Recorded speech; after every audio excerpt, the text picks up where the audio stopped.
ملعب الحسن الثاني تحفة معمارية تستعدي لاستضافة العالم. سيشيد ملعب الحسن الثاني في إقليم بن سليمان على بعد 35 كيلومترا من الدار البيضاء و65 كيلومترا من الرباط كأكبر ملعب في العالم بسعة 115 ألف متفرج، وذلك استعدادا لاستضافة المغرب جزءا من مباريات كأس العالم 2030 بالمشاركة مع إسبانيا والبرتغال. أبرز ملامح المشروع: 1. التصميم الفريد، مستوحى من الموسم المغربي، التجمعات التقليدية مع سقف يشبه الخيمة البيضاء العملاقة رمزا للثقافة المحلية، من تصميم شركة باوبيلس البريطانية خبراء في الملاعب العالمية بالتعاون مع مكتب فرنسي مغربي.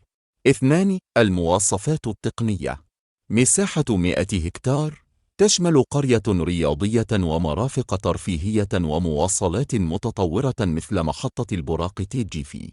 3 طبقات مدمجة للمدرجات مع مناطق ضيافة فاخرة ومقصورة ملكية.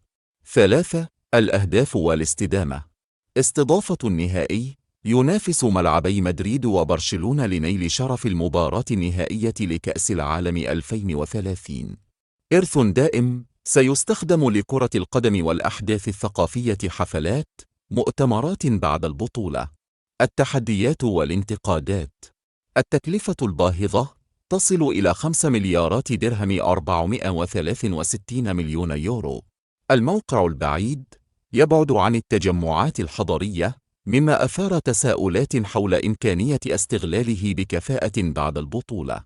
تصميم الخيمة واجه انتقادات لشبهه بملعب قطر 2022 رغم دفاع المصممين عن أصالته المغربية. الجدول الزمني: من المتوقع الانتهاء من البناء عام 2028 قبل كأس العالم للأندية 2029 كاختبار تجريبي. ملعب الحسن الثاني ليس مجرد منشأة رياضية، بل رمز لطموح المغرب ليصبح وجهة عالمية للأحداث الكبرى مع الحفاظ على هويته الثقافية.